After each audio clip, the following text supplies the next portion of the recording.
Well, good morning, my Teaserking family. I'm trying to do a little earlier because I want to swim and walk the lake. And I walked like 2 miles yesterday, so I need time to do all this and still study. Let's take a look at gold and silver right now. Let's see how we're doing there. They pulled back a little, but it's not surprising.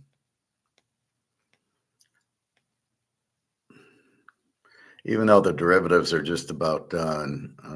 Okay, we've got silver at $40.61, down 72 cents from some point, not from the morning, but from this time yesterday when it was at 41 and change. So it's holding 40.61, and gold is 35.46.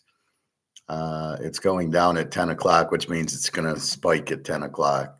Again, China's driving it down, and Europe and the US will drive it up. And we'll see if we can get a 36 soon. Today's Thursday, maybe by tomorrow. Silver, well, we've hit 41 and it's fairly maintaining. There's no profit taking.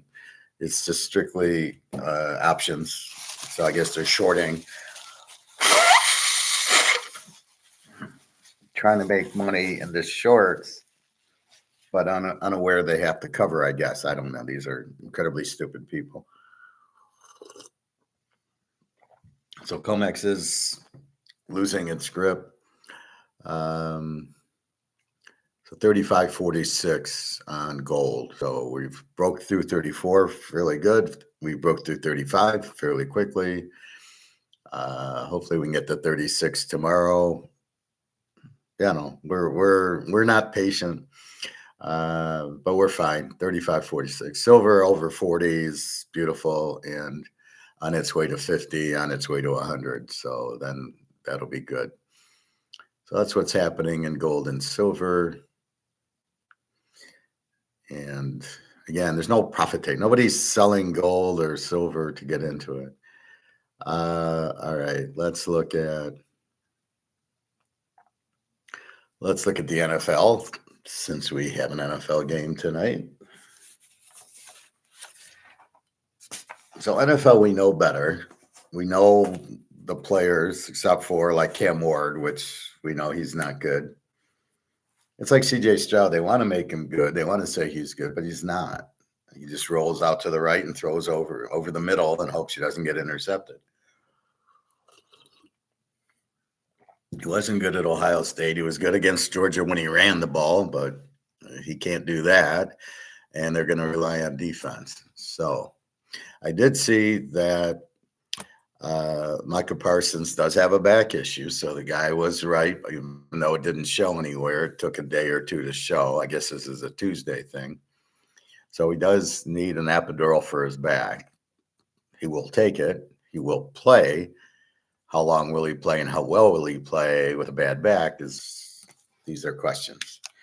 All right, let's look at the new line. So I'm on scores and odds. If I need to, I go to details.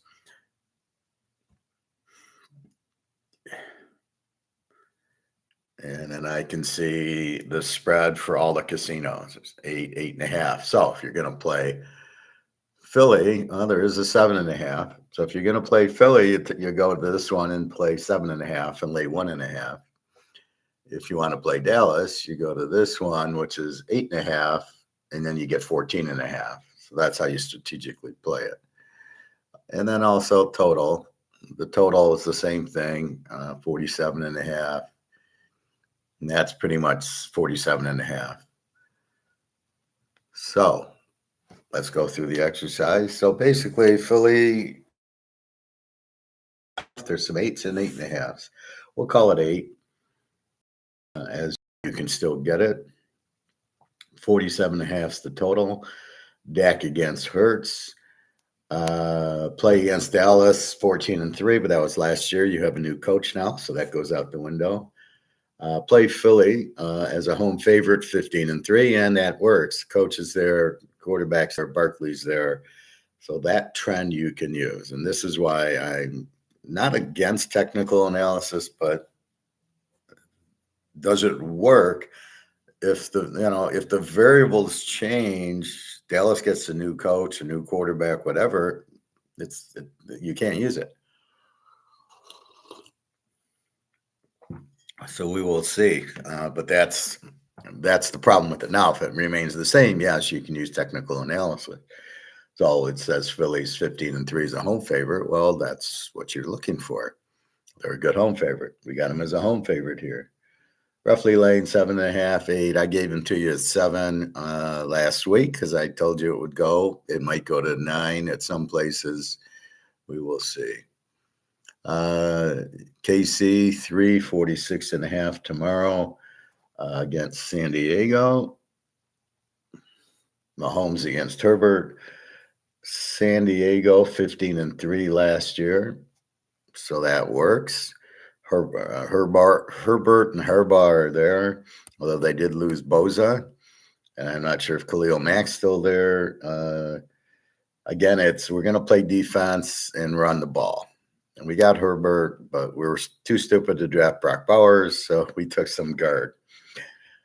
One of the worst GMs I've ever seen, this guy at San Diego.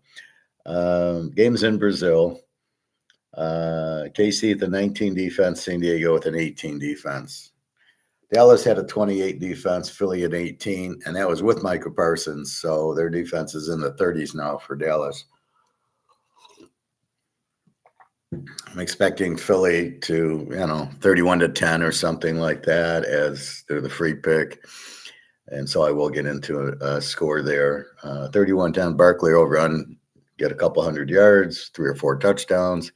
And there's nothing Dallas can do because they just gave away their best player. Now, how bad is his back injury? Does make Jerry Jones not look like a total idiot, because actually that was a good move. If he has a back problem and he needs injections, how good is he going to be? And he wanted a 4-year contract. I wouldn't have given him a 4-year contract. I would have given him okay, if you play 16 games, I'll pay you this. If you don't, I'm going to pay you that. If you don't like it, go fuck yourself. See, that's how these football contracts should be based, and baseball, these longer ones. Like Tarek Schoolbowl, who wants to sign a 5 or 10-year deal, I'd say, well, if you win 20 games, I'll give you X. If you win 10 games, I'm going to give you Y. And I'm going to pitch you every 4th day, and you're going to finish the games. If you do that, I'm going to pay you that. If you're going to pitch 5-6 innings every 5th day, I'm not paying you that. And if you get hurt, you're not going to. So you gotta meet these standards, and then you get paid more. And that's fair. You want a long-term 10-year contract, and you're 30 years old, you'll be around for 3 or 4 more years. You're already starting to pitch like crap. You're giving up 3-4 runs a game now. So I don't know how good you are. Yeah, you had a few good outings, but basically you're getting old and you're getting burnt out, and that's it. So is he great? I don't know. He's good for a few innings a game, and that's about it. All right. KC 346.5. We got Mahomes against Herbert. 19 defense KC, which they did let a few of their players go, but they replaced them. KC's very good, and they have Spagnuolo. And San Diego with an 18 defense, but they let Joey Bosa go. So I don't know. But Harbaugh usually has that good defense. Mahomes shouldn't have too much of a problem. KC -3. Against a strong defense, he'll usually finds a way to get some touchdowns. We'll see. The game's in Brazil. I don't get it. Pittsburgh 338.5 against the Jets. Rodgers against Fields. Pitt was an under team, but now they're probably an A team with Rodgers, with Johnson from Iowa, with DK Metcalf. They got rid of the one guy, Pickens, who was a troublemaker, and Fields went to the Jets. And, Aaron Rodgers is now on Pittsburgh, was at the Jets. The Jets were a Z team last year, 24 defense. I don't think they have a good defense. I don't think they have a good coach. Play against the Jets last year, 15-2, but you got a new coach, you got a new quarterback. Variables change, and therefore, but analyzing the way we do, Fields is not a very good quarterback at all. So, big edge, Rodgers over Fields in this game. You got to be kidding me. In fact, it's at New York. I don't like their coach. He did nothing on the Lions, and the Lions had a real bad defense. Hey, Real D, you need some locks? All right. Go to teaserking.com and sign up for the locks. I got 3 lock games going, so I got 6 locks going. And most are in college. No, I actually have 3 pro locks, 1 college lock. So teaserking.com, you'll get all the locks you want. So the Steelers, look for them to be much better. Aaron Rodgers, on his way out, wants to do well. And he's got DK Metcalf. Look for them to be unstoppable, especially by the Jets. Indy, 1.5, 47.5. And we're struggling why Indy's favored with Daniel Jones against Tagliabue. Play against Indy last year was 17-0. And that was with Richardson. Now you got Daniel Jones, who's even worse. I can't believe Daniel Jones is playing. And so here's where the NFL sits there and goes, well, he's got experience. The guy sucks. It's like a guy who can't do Excel. I'm in finance, so I better be able to do Excel. So it's like a guy who can't do Excel, but then you hire him and then wonder why he can't do Excel. Really strange that Jones is in the league and he's starting for Indy. Now, what do you think Indy? They're going to win 1 game, 2 games? They're going to win when they play Tennessee and Jacksonville. That'll be their wins. And if they get Carolina or in this case, maybe the Jets, those are the only teams that they have a chance to compete with. Is Miami a live dog? I don't know. They were an under team last year, 21. Tagliabue is always injured. Indy's a 25 defense. It's not going to get any better. And with Jones, their offense just got worse. He'll probably run a lot because that's what they think that's the Indy idea of a quarterback. Well, Richardson can run. Can't throw, but he can run. Boy, I love when they say, well, he's got a big arm. Yeah, he's got a big arm. He doesn't know what team to throw it to. So I don't buy any of this. Miami, Tyreek Hill. There's no way Indy's blowing them out. You got to be kidding me. So again, Indy with the 25 defense, Tagliabue, Tyreek Hill. I mean, they should be good. They got a running back, Ali Gordon, who I loved 2 years ago at Oklahoma State. I thought he was Jim Brown. Run through the line, and then he was gone. And last year he sucked. So which Ali Gordon are you getting? I heard from a guy at work that he was very arrogant and thought he was great and, didn't care. And now there's money on the line, so we'll see if he plays like he did 2 years ago. But it's, he has potential. He's a very good running back, Ali Gordon. So he's on Miami. Tyreek Hill, Tag. The coach sucks. The defense is kind of weak. So we'll see. This game's probably a toss-up. So hard to believe Indy's favored in this one. Jesus. The next shit game, Jacksonville, 3.5, 46.5. To Carolina, you've got Lawrence, who stinks, against Bryce Young, who stinks. Carolina with the 31 defense, Jacksonville with the 26. That's your problem. That's why you're not winning. You don't have a defense. You can't stop anybody. You're not going to win. Both teams were Z teams last year, and I don't see any reason they're any better. Horrible pick, the Colorado guy for Jacksonville. You can play him wide receiver or cornerback, or both, or all 3. Was he the water boy? I mean, you can't do that. You either he's a corner or he's a receiver. Either way, you don't draft him with the number 3 pick or number 2 pick, whatever they drafted him. Absolutely waste. You either draft a stud defensive end, like the kid out of Georgia or Tennessee that Atlanta took, or you draft a quarterback who's good. There was no quarterbacks to draft. You could have maybe drafted Scatterboo, or that was it. You don't draft a receiver with the third pick. Doesn't work.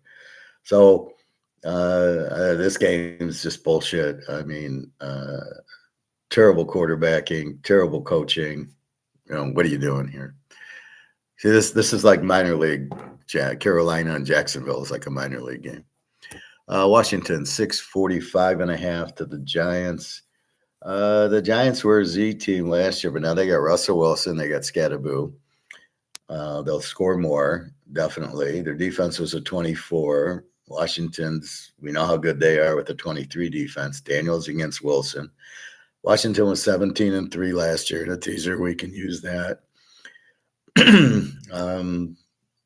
No, I think this should be a much better game than we thought last year. Just with Russell Wilson and Scatterboo, it should be much better. Should be closer anyway. But we'll see. Washington's a very good team. There's something about Daniels. He's a winner. The game's close at the end. He'll dodge 4 guys and score a touchdown. So we'll see what happens there. But the Giants should be better if they play Scatterboo and Russell Wilson. Cincinnati 5.5, 48.5. Up from 47.5. Burrow against Flacco. Play against Cleveland last year, 14-3, but I don't know if Flacco was on the team. Play against Cincy was 14-3 last year. Both had 26 defenses. Now, I believe Cincinnati's guy has signed. I can't imagine him missing the first game. Cincinnati's very determined not to start 0-3, and Cleveland, kind of a weak defense. Myles Garrett, he'll make sure where he is. How are they going to stop Chase? How are they going to stop T. Higgins? And they got a running back now from Texas Tech, Brooks. Cincinnati is they had that one receiver. He had a big game against Washington in the preseason, but he won't stay because they already have T. Higgins and Chase. They don't need another receiver.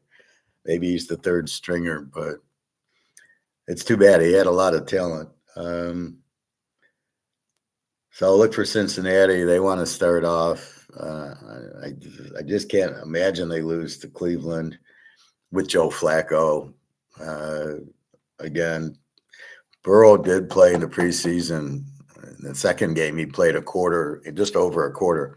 They're determined, and he's ready. And I'll bet on Joe Burrow any day of the week. New England 43.5 to Oakland. We got Geno Smith against Drake May. I give a slight edge to Geno Smith. I'm not a Drake May fan. He runs a lot with whippy shit. You know how I feel about that.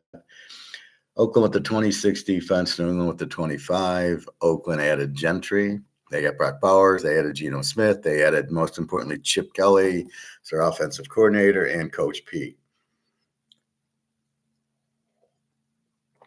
If Oakland wasn't in the toughest of it, if Oakland was in the South instead of the West, they would win that division with Houston, Indy, and Jacksonville. But where they are, they're going to have a real hard time beating out Kansas City and Denver.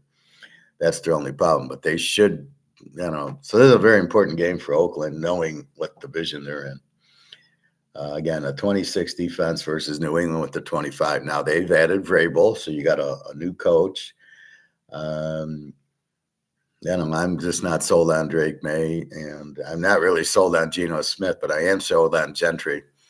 I think he'll be a star, and you got Brock Bowers, so you got 2 very good, talented offensive weapons there. So, go Raiders, beat Army. Arizona 6.5, 43.5. Murray against Radler. I don't get Radler sucks. I don't know what he's doing, even in the NFL, and then more or less starting. I wonder if Kellen Moore's got anything in his head. Arizona with the 22 defense, New Orleans with the 23. There was no teaser trends. Both teams, it's going to be hard to score. New Orleans still has a good defense. They still have Olave and Kamara. They're still there. So, I don't buy this 6.5 like Arizona is going to win 30-0. I mean, that's not going to happen. This game's probably a field goal game, I would guess. Although Spencer Rattler, oh my God. Tampa, 1.5, 46.5. Let's see if that's, I don't know. We got 2.5s, 2s, 1.5s, 2s, 2s. I'm going to stick this at 2. Where am I? Tampa, yeah. Tampa minus, we'll call it -2. 46.5. This game's a toss-up, dead even. Baker against Penix. I give the edge to Penix. Tampa was 16-2 in the teaser last year. Tampa with the 23 defense, Atlanta with the 25. But as I said, they added the Georgia edge and the Tennessee edge, who are both outstanding. Look for their defense to get a whole lot better. Penix, he's going to light it up. Very accurate, very good quarterback. Now that you see DeBoer at Alabama, you wonder, was it DeBoer or was it Penix that made Washington so good? You're giving the credit to DeBoer, and now all of a sudden you're going, well, wait, he's not really good at Alabama. Penix, obviously, it's like Belichick and Brady. Brady made Belichick. Brady won all those games, not Belichick. We saw Belichick in North Carolina, and they suck. Oh, my God. So look for this one. This should be a real good game in Atlanta. And my line was Atlanta -3 in this game. I don't really get why Tampa's favored. They don't like Penix or don't trust Penix. I do. So we'll see what happens. That should be a good game. Tennessee, Denver 8.5. Let's see what else is cooking with this line. See, I don't like that they pick one line. Yeah, 8.5, 8, 8.5, 8.5, 8s, couple of 8s. So we'll make Denver 8 and 42.5. Okay. Tennessee was a Z team last year with the 27 defense. Drafting Cam Ward did not help their defense at all. It was a bad draft. Ward's not that good. Denver, an A team, 18 defense, and Bo Nix, and they picked up some good defensive help. Estamine, the running back from Notre Dame, should be better. Denver was 16-2 in a teaser last year. We can't look at Tennessee's totals because they didn't have Cam Ward. They got a new coach. They're a mess, basically. Look for Denver to just pressure Ward. Can you even read a blitz? Who knows? All I know is that, playing ACC ball, we had a good game against Syracuse, Oh, okay. So did Tennessee last week. So I'm not sure. I don't know if Tennessee's any better than the Z team. I don't like Cam Ward's not. I remember him from Washington State. Some guy came on here and he said, "Oh, he should win the Heisman." And I said, "Well, he won a home. He beat Wisconsin at home. Let's see what he does at Oregon and at Washington and at Utah and the other games." And he sucked. And that was the end of that discussion. So that's what I remember Cam Ward against good defenses. But in the ACC, there isn't any. Florida State fell shit. Clemson was not a good defense. Pitt, North Carolina, none of them. It was not a good conference. And that's where you get into the level of competition, and you got to be careful there. All right. 49ers, 2.5, 43.5. To Seattle. I do not like Darnold as the quarterback. He got lucky in Minnesota. He had Justin Jefferson. He doesn't have Justin Jefferson here. He's got nobody. You just let Tyler Lockett and DK Metcalf go. What the hell was that? That was probably cost savings because those guys were studs and you had to pay them. Darnold against Purdy. Frisco had a 26 defense because of injuries. We'll see. They usually draft well, and Seattle a 22 defense. And I don't know how they did that. Big edge with McCafferty back for the Niners. So the Niners 2.5, 43.5. Green Bay, Detroit, they do show that Micah Parsons has the back.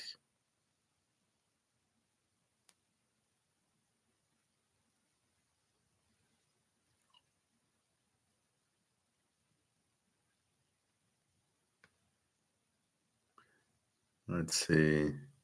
Well, they don't show it here, but they showed it on covers.com. Yeah, so this I wouldn't use this much for that for injuries. So Green Bay has 1.5, twos and 2.5s.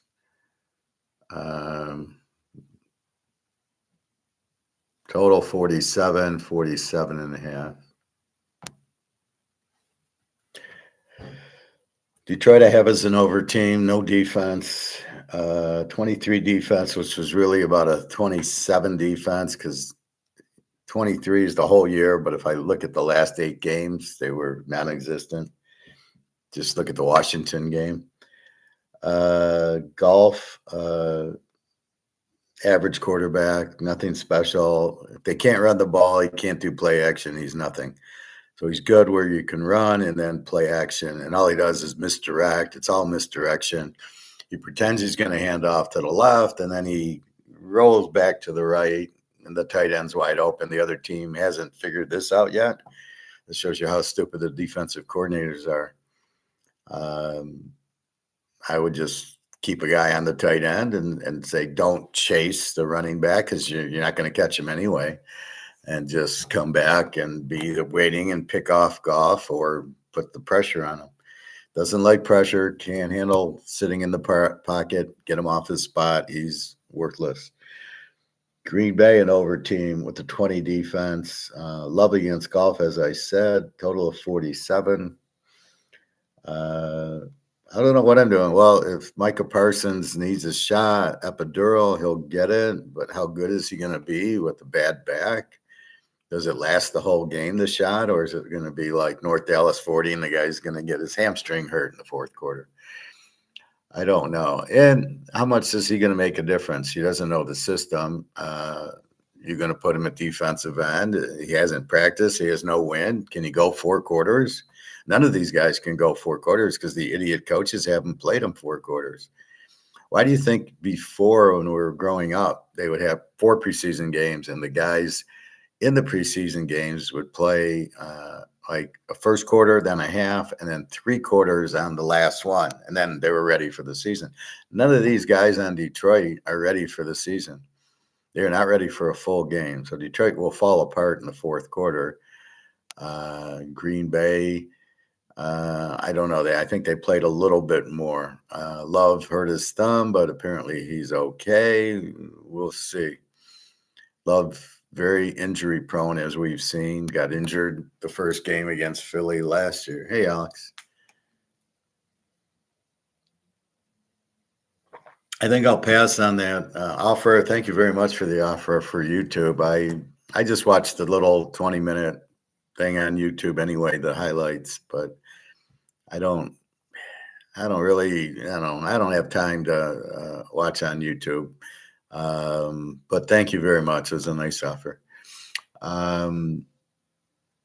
Green Bay. Okay, so that's Green Bay. The Rams, 43.5 to Houston. Houston, great defense, 22 defense last year. LA with a 23. Stafford against Stroud. Huge edge to Stafford. He also has a disc problem, but it looks like he's ready to go. Does he complete the game? We'll see. Houston will probably, if I'm Houston, I'm banging his back every play. They were both 16-3 in the teaser. Stroud is kind of not a pocket passer. The Rams have a good defense, so this should be a very good game. Absolutely. The Baltimore actually favored? Let's see. I see a Baltimore -1.5. -1, -1, -1. There is a Buffalo 1.5. And so we'll say Baltimore is -1. And let's see totals, what we get. 50.5, 50.5. Okay, so that's 50.5. All right. Should be a good game. Buffalo's very good at home, very good. They showed you last year beating Baltimore at home. It's a big game because it's for seeding. when they get to lose to Kansas City, these teams in the playoffs. So look for Buffalo. Josh Allen hasn't played. He'll be a little rusty. Lamar, even if he did play, would be a little rusty. Um, we'll see what happens, but it's the best game of the day, so it should be a good one on Sunday night. And our last game, Minnesota is 1.5, 43.5 to the Bears. Let's see. Everybody's got them 1.5. Total, there is a 44 out there. A bunch of 44s, so I'll call it 44. So Minnie's 1.5, 44. Minnie a B team. That's with Darnold. Now they got JJ McCarthy. Well, good luck with that. The Bears, a W team with the 22 defense, no offense, and I guess they're going with Caleb. Now the coach, if I'm the coach, I'm starting Badgett because he's 10 times better than Caleb. But will the coach be smart enough? Is he trying to win, or is he trying to say, yeah, I know you guys fucked up taking Caleb with the number 1 pick instead of Daniels, which was the obvious choice. But you know what? We're going to keep playing him because it's like Daniel Jones, because I don't know why. He's not very good, but you know what? We're going to keep playing him. So I don't know. This is going to be an interesting game with 2 lousy quarterbacks and 2 very strong defenses.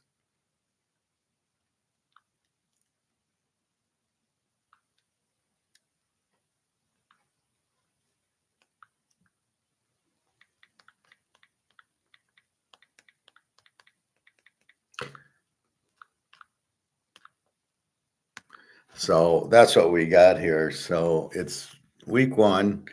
Yes, real D. I do have locks. I have 6 locks going. Well, 3 teaser locks, but 6 teams. I look for Caleb to have an improved year with the new offensive-minded coach, but we'll see. Well, Alex at USC, his senior year, oh yeah, he had Lincoln Riley, who's 10 times better than this coach. Oh, and by the way, he had Cliff Kingsbury as his offensive coordinator, and he sucked.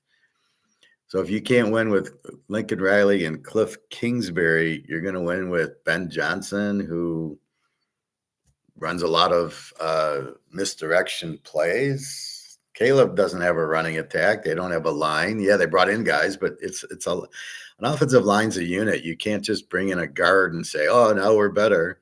No running. And all he's got is Rondell Moore or whatever the guy, DK Moore. So he has a receiver. That's all he's got, but he can't read a defense. That's the problem with them. As soon as he goes back, he's going to get sapped. Minnesota's going to come after him. So if you couldn't win with Cliff, look at Cliff Kingsbury with Daniels, right? Now, is he the reason Daniels is a superstar? I don't think so. But it helps when you have Cliff Kingsbury as your offensive coordinator. It didn't work with Kyler Murray, but it's definitely here. And Daniels just brings that extra thing. And Caleb is nowhere near Daniels. He can't spot the open receiver and throw the ball. He doesn't know how to do it. He hasn't done it. He's a good kind of scrambler in the pocket where he makes people miss, but that's it. That's all he's got. So, again, there's nothing with Caleb. And you can't argue Badgett isn't better because he looks much better when he's in the game, reading defenses and throwing touchdown passes. And then Caleb gets in, he doesn't do anything. So I would go to Badgett right away. I wouldn't waste time with that, but that's if I wanted to win and have my contract renewed. I think Burrow has a big year. Yeah, absolutely. Burrow will have a huge year with Chase. They've already played preseason, and he's got pride. He won the national title, and he knows he's limited. He's got Chase. T. Higgins is okay, but Chase is his main guy. They got in Tajay Brooks from your neck of the woods at Texas Tech, who was 1,700 yards. He's very good. So now he's got balance on offense. Did Hendrickson sign? Is he now on the team? because he's smart enough to say, yeah, I guess I should take $20 million. And oh, yeah, by the way, Joe Burrow's here and we're going to go to the Super Bowl. So, stop nitpicking with the money. But I can't imagine an athlete in today's game where he's very limited, 5, 6 years, and you are going to turn down $20 million and sit on the bench and you have Joe Burrow on your team. So I can't imagine Hendrickson doesn't play. They signed the other defensive end they drafted and a few other defensive players. So I look for Cincinnati to win the division there. I think they'll be because Joe Burrow is so much better than Lamar. It's a joke. But absolutely, Burrow will have a big year. All right. So that's pro ball. Again, Philadelphia tees it off at NBC at what time is the game? Really, they're not giving game times here? Oh, 8:20. So it starts at 8:20, not 8 o'clock on NBC. And Barkley should have a big day. It's got to be demoralizing that you have the best defensive player in the league and Micah Parsons, and you just let him go for nothing. Well, you got some draft picks and you got a defensive tackle from Green Bay, which, he's not going to affect the pass rush. They got injuries, and then they got Dak Prescott, so they're in big trouble, Dallas. That's why they don't win, is Dak Prescott. Now you got a new coach, Schottenheimer's kid. Schottenheimer wasn't a good coach. So, Philly, who's gonna stop Barkley now without Micah Parsons? So, let's look at the history of this series, Dallas Philly.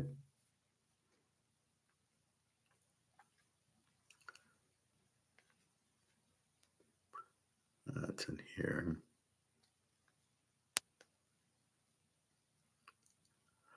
All right. Philly won 41-7 last year. Philly won 34-6 last year. Dallas won 33-13 in 23, and Philly won 28-23 in Philly. Dallas won 40-34 in 22. Philly won 26-7. So the game's in Philly. Philly won 41-7, 28-23, 26-17, and 23-9. And keep in mind, they didn't have Barkley. So they just had Barkley, I believe, last year, 41-7, 34-6. So it's hard to look at the older games without Barkley. All right. So that's NFL. Any questions or comments? Real D, you got to go to teaserking.com and get your picks.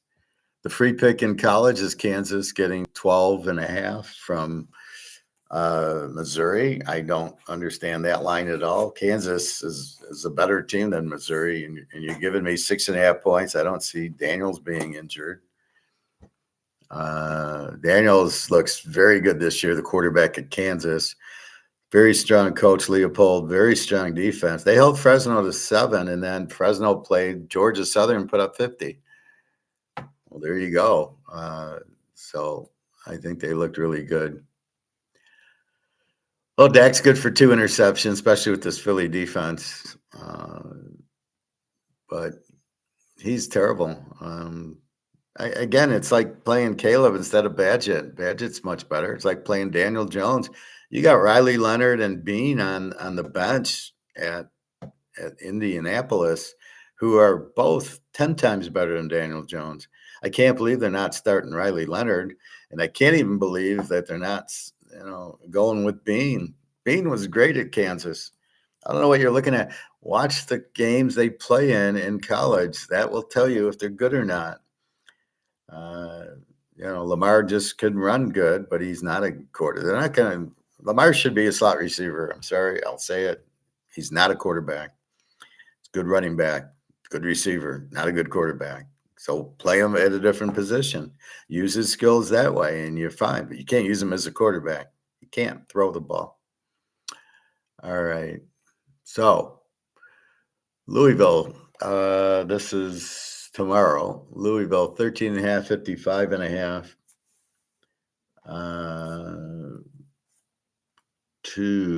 I'm just adjusting to James Madison. I won't go through all the yards like I did yesterday. It just takes too long. I'll do it once a week, but I don't need to do it today. All right, who's bothering me again?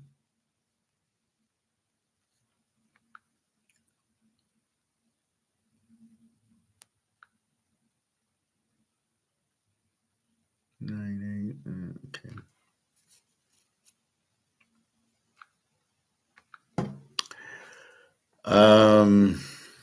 All right. So Louisville, they're favored by 14. It's a pretty even game. James Madison, strong running team. Louisville, a balanced team. I don't know. They had to replace Tyler Shaw. We'll see. I don't love Louisville there. Maryland, 16.5, 46.5 to Northern Illinois. I don't know anything about Northern Illinois yet. Maryland, same thing. Good offense, no defense. Penn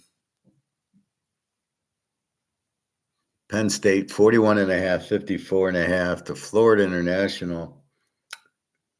And to tell you the truth, Florida International is a balanced offense, got 400 yards last week. Penn State only got 352 yards. They don't get a lot of yards. They don't get a lot of points. This line is crazy, 41.5. Florida International is not that bad. So I think this line's way too high in this game, 41.5. There's certain explosive teams like Ole Miss, Tennessee. You know they're going to put up 60. USC put up 70. You don't get that from Georgia, and you don't get it from Penn State. They like to run the ball and run the clock and bring in their third string in the fourth quarter. And are they going to hold a 41-point lead? And I don't think. And Florida International can score. I don't know how much they'll score against the Penn State defense, but they can score. So we'll see. Texas Tech, 48.5, 58 total. Texas Tech. To Kent State. Kent State's an under team. 214 yards of offense against nobody. Texas Tech lit it up against whoever they played. There's a quarterback questionable for Texas Tech. Morton hurt himself. So I can't see him playing the whole game, but the backup's probably better than most starters in the country anyway at Texas Tech. They always get good quarterbacks. 48's a bit much, but I don't see Kent scoring. Hard to go over without the starting quarterback. It's a 59, but Texas Tech could do it. I don't know. I'm always queasy. Lane, 48.5. North Carolina State, 2.5, 54.5 to Virginia. I'm excited with Virginia's new quarterback, the guy from North Texas. He had a shoulder, but he's probable. So I assume he's fine, and hopefully it's his non-passing shoulder. Virginia played much better with the quarterback. I think it's Morris. And NC State, they didn't do much. Both teams are about 425 yards of offense. Virginia, they're both passing offenses. Virginia is very, very live dog here. With Morris, they can score.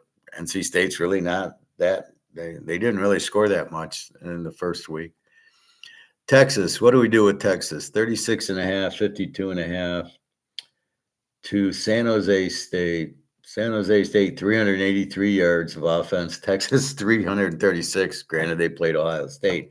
That's why you get the skewed things when you play at Ohio State versus playing, Northeast Missouri State. You're going to get different stats. That's what I got to break out.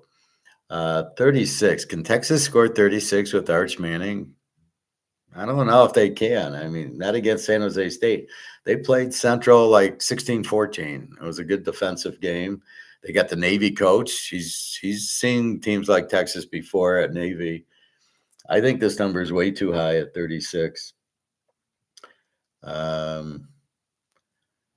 honestly don't. I don't know. San Jose State, I was a little surprised they didn't score more, but I don't, maybe Central Michigan has this killer defense. They got a new coach, but that's what I'm looking at. Watching Texas, I don't think they can score 36 points in the game, more or less cover 36. And San Jose State with the fairly good defense and San Jose State, I don't know how strong their offense is. Questionable line here, 36, a little high. Yeah, Liberty, 6.5, 49.5 to where are they? Jacksonville State. Jacksonville State, Rich Rodriguez moved on. Liberty 6-50. Yeah, it's about the same. They got a balanced offense, 400 yards. Jacksonville State 304. Liberty's the better team here. Hard to bet on a road favorite like a Liberty, but Conference USA for you. Pitt 22.5, 51.5 to Central Michigan, and as I said, this is 22.5. Okay, and 51. Pitt. Eli Holston looked good against a high school team. 373 yards. Central Michigan they ran the ball down San Jose State's throat. 295 yards total offense. They didn't have a lot of offense, but they won the game 16-14. Do they have a good defense or did they just run it? Can they run it on Pitt? I don't know. But San Jose State's got team. They got athletes. Not bad. Pitt. We'll see. We'll see how good Pitt. Again, they do have a good quarterback. Not sure about their defense. And we're really not sure on Central. They got a new coach, and I think they got a new quarterback. So very, very interesting win at San Jose State. I was very surprised by that, only because you got a new coach. You don't know what he is, but we'll see. I wouldn't be surprised if they kept close with Pitt here, if they did it with San Jose State. Hey, David. Who do I got tonight in Dallas going to cover? Do you not listen to the videos? I gave the free game of Philadelphia tonight, right? So, surprised you've asked that question, David. The line, the spread, the free picks, Philadelphia. Why would you ask about Dallas or the over and all that? And I'm not giving picks out here. I gave you the free pick. Philadelphia, I gave you the free pick. Kansas. That's it. That's all I'm going to do. Iowa State, 3.5, 41.5 to Iowa. Nice rivalry here. Usually it's low scoring in a dog, but I don't know if it's going to be low scoring in a dog. This year, Rocco Brock is very good. I think Iowa State can score. They were a balanced team, 407 yards against Kansas State. I think it could be a similar game. The question is Iowa. They didn't throw it all. They had 354 yards against Division II team and mostly running. They're not going to be able to run on Iowa State. So we will see. But this game's generally close, generally low scoring. So we'll see. Syracuse, 6.5, 58.5 to Connecticut. Syracuse, 377 yards. Connecticut, 510 on a balance. They got a very good quarterback, Fignagno. I think Fignano, whatever the hell it is. They're not a Z team. They're an A team right now. Syracuse, Tennessee showed you how to beat them. The new quarterback looked okay. I would not be surprised if Connecticut wins this game. Baylor, SMU, Alex part of the country. SMU 2.5, 64.5. Baylor, very live dog here. SMU played well. Baylor, the kid threw for 400 yards. Robertson, very good quarterback. SMU has Jenkins. He choked in the playoff game. Mostly a passing offense, 400 yards. This should be a very, very good game, Baylor, SMU. Illinois, Duke. Illinois, 349.5. I liked Illinois until I saw the Duke game against Elon Musk. And Mensah looked really good, the Tulane quarterback. They got 548 yards offense, Illinois 426. So I don't know. Illinois is a very good team, so I'm not sure if I wanted Illinois or hey, Duke can hang in there or the total. So we'll see. But this will be, I think Duke will be okay with this kid. Indiana, 35.5, 52.5 to Kennesaw State. Indiana played pretty good. Went for it on fourth, didn't make it, kicked some field goals. Otherwise, they would have won by more. Kennesaw State, 300 yards of offense, so not much there. Texas A&M, Utah State, A&M 31.5, 54.5. They have the quarterback. Reed, who's very good, very hard to tackle, but he can throw the ball. Utah State has Brocco Mendenhall and Barnes from Utah, who as their quarterback. I liked him against Utah, but I don't like him against A&M. 31 points is a little bit much, but we'll see if they can handle Reed. That's the key to it. Ole Miss 10, 50.5 to Kentucky. Where's that one?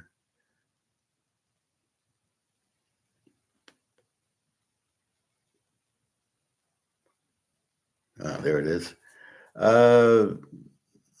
Ole Miss balanced offense, 636 yards against. I don't think it was a high school team. I think it was a Sun Belt team. And Kentucky barely beat Toledo, 17-10 or something, 300 yards. But again, it's SEC. Again, Kentucky at home. Again, they have a very strong defense. And I wouldn't be surprised if they hang in there against Ole Miss. Again, this is where you get fucked on Ole Miss. You see them put up 70 points, 600 yards against, who was it against? It was against Georgia State. Okay, they're not a high school team, but okay. But then you think, oh, well, they'll kill Kentucky and they'll kill Vanderbilt and they'll kill all these teams. But in the SEC going on the road, it's not a cakewalk. So again, they should win. They might cover 4. They might not. Kentucky could win. I don't love their quarterback.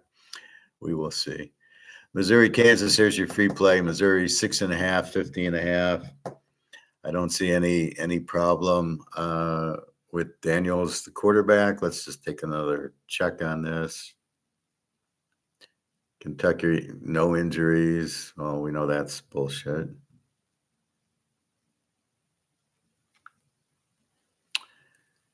And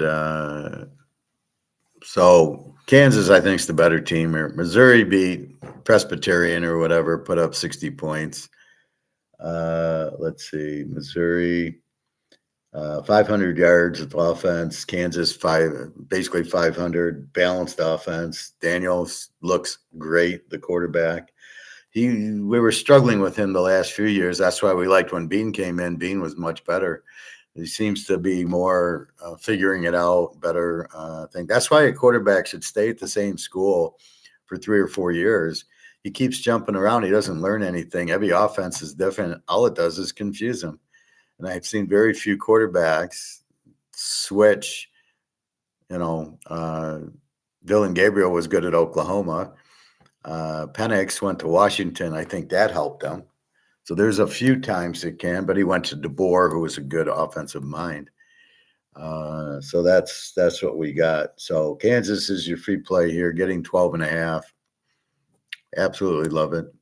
I think they'll win straight up. You get 12.5. The Navy, 21, 58.5.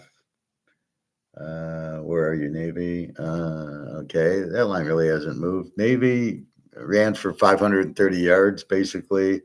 UAB, though, is a balanced 520.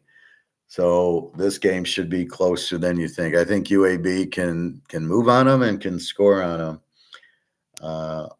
Maybe an over, or I think UAB could be a live dog here, depending. Now, their defense isn't very good. Navy's is. Navy's got Horvath. the quarterback who's outstanding. So you don't want to fuck with Navy too often. But I think UAB is undervalued here. I think they're a much better team than you give them credit for. And I don't know if they can win, but they can keep it under 21, that's for sure. North Texas, Western Michigan, North Texas, 10-58.5. We love the coach. They're a very explosive team. Western got shut out by Michigan State, basically. So we don't really know how bad Western is. We know North Texas is going to score. Oregon State, 345.5. Oregon State.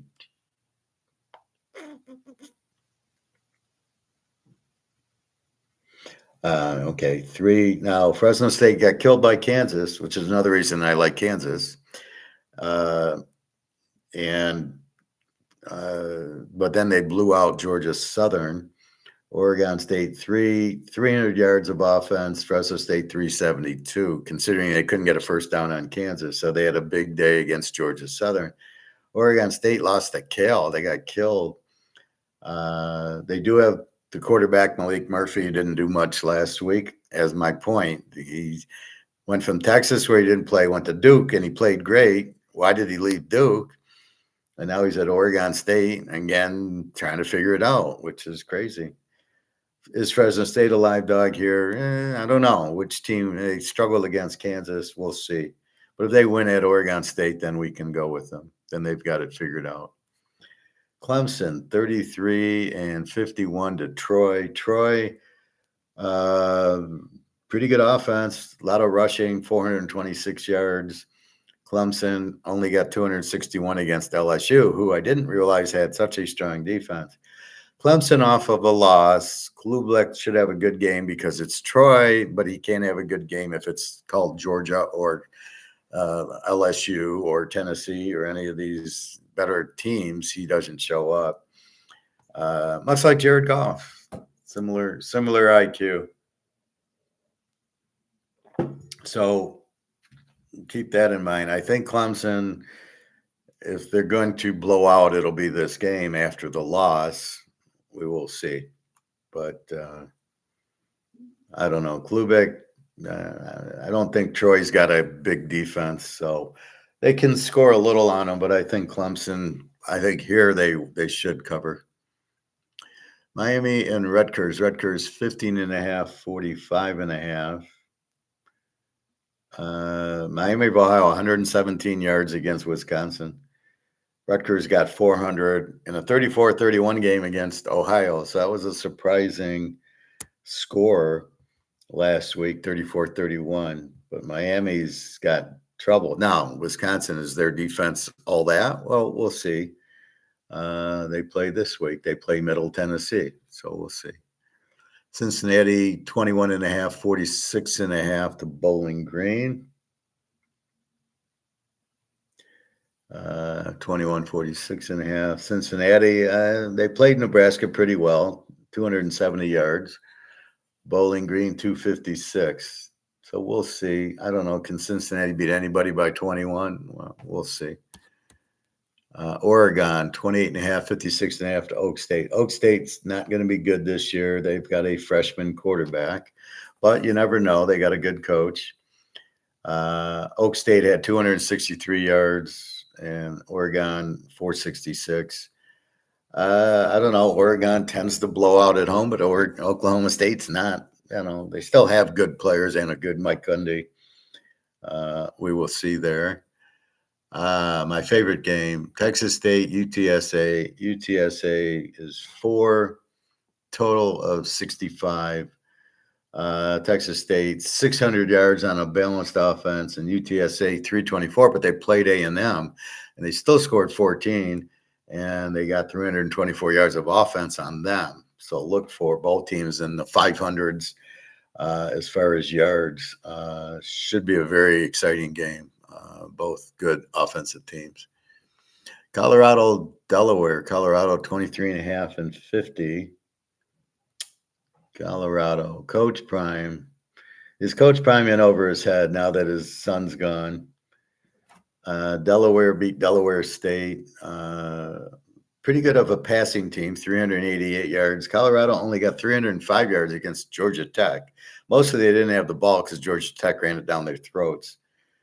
Can Colorado cover 23? Is Delaware terrible? I don't know.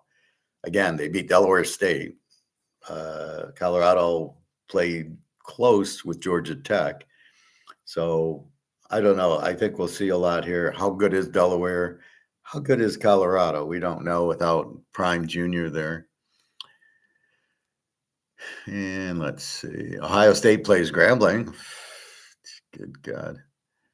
Wisconsin 28-45 to Middle Tennessee. Wisconsin, no offense, should have a strong defense. Middle Tennessee, absolutely no offense, 148 total yards. And they didn't play Georgia, so total of 46. Wisconsin probably shuts them out also. Ohio, West Virginia, this is an interesting game. West Virginia, 3.5 and 60. Both over teams. Ohio played Rutgers 34-31, and West Virginia was scoring 800 points against the high school team. Balanced offense, 617 yards for West Virginia. I think Ohio is a live dog here. West Virginia, we'll see what they're all about. But if Ohio can keep up with Rutgers and they're at home, we'll see. It should be a good game. Florida, South Florida, I have no idea. Florida 17 and 56. South Florida beat Boise. Florida played nobody. So South Florida is not bad. Arkansas 23.5, 62.5. Arkansas State, they both are passing teams and got 500 yards of offense last week. I don't like Arkansas's quarterback, too many turnovers. 23 against Arkansas State. They might cover it. They might not.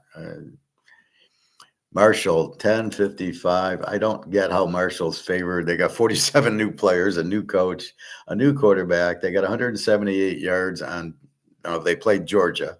So that's why Missouri State played USC, and they got 212 yards. So I don't know. Both shit teams. I don't get how Marshall. That's a weak favorite. And they're laying 10. I don't buy that. I don't think they can beat anybody. Utah unfortunately has Cal Poly Pomona, which it's good in Die Hard, but not good here. North Carolina 12.5, 49.5. Really, North Carolina 119 total yards against TCU, who's not a strong defensive team. Charlotte is a Z team, only got 218 yards. I don't know how North Carolina's favored in the game. 12.5 points. I don't know. Is Belichick's girlfriend? What's she going to do? Is she going to play or what? So I don't know. Charlotte's terrible, though, so they might be able to beat Charlotte. Army, Kansas State. Army's not as strong at this point. Their quarterback got hurt. 17.5, 46.5. K-State played Iowa State. Pretty even. We'll see how good K-State is. But Army, you never count them out.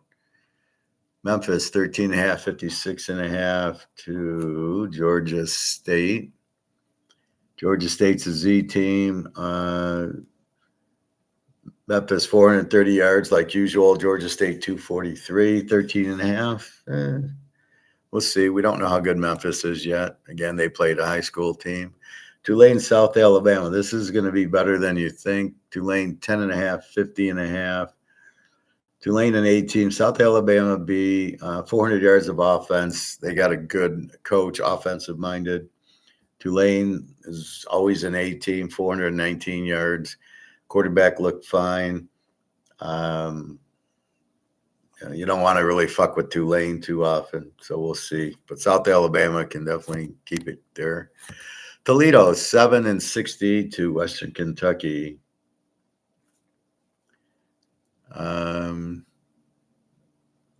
Western Kentucky looks really good, but they played Sam Houston in a high school team. Toledo lost to Kentucky 17-10.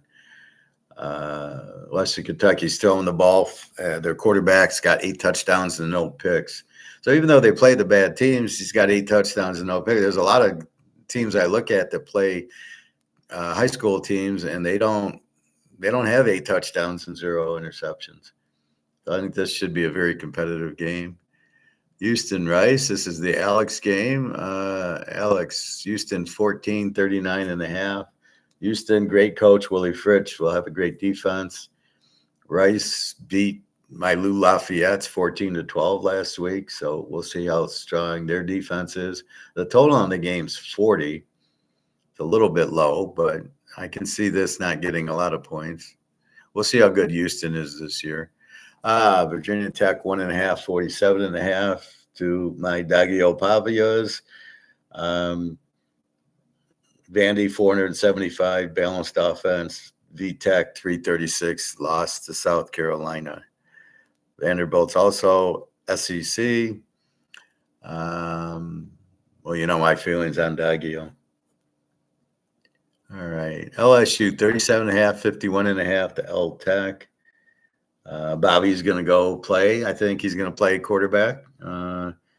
37-51. Lou Tech 266 yards, and I don't think they played a great team. LSU 338 against a strong Clemson defense. They're at home. Look for them to get over 500 yards. You've got the quarterback. You've got the coach on the hot seat. Look for them not to. I don't see them flat after beating Clemson. Look for them to pound L-Tech.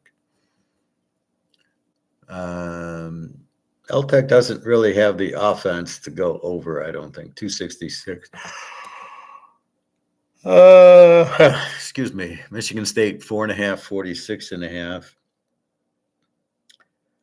46.5. Michigan State. Where are you, Michigan State?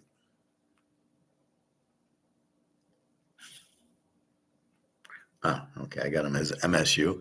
4.5, 46.5 to Boston College. Boston College, more of a passing team. Michigan State at home to Western only gets 336 yards. Not a lot of offense, but a very good defense. I don't know. Judging by this, Boston College might be a live dog, but I haven't seen enough to see that, and we don't know Michigan State's defense. Okay, they played Western good, and Western's not a bad MAC team, but I don't know. I'm looking for Western.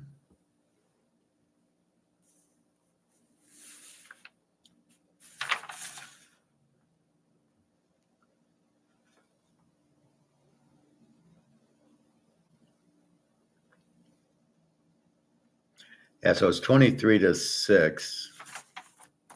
They were an over team last year. This year, they don't look like an over team. They look like an under team. I was looking for yards, but I don't see it. Maybe they're not playing this week, Western. Anyway, so BC could be a live dog. It could be an under. We don't have enough information. Auburn, 43.5, 52.5.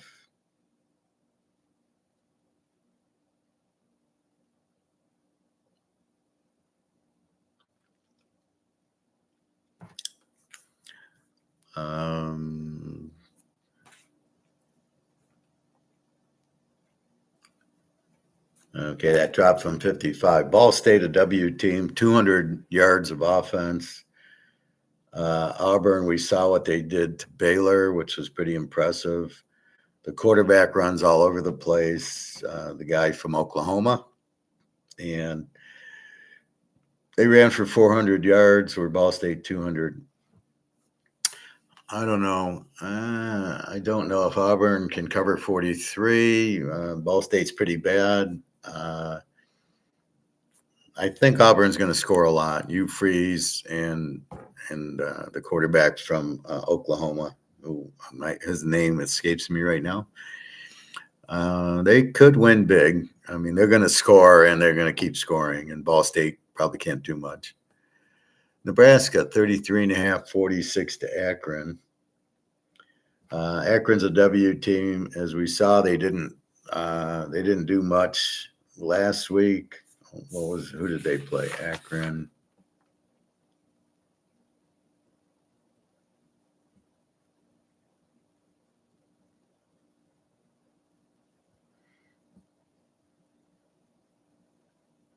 Who the hell did they play?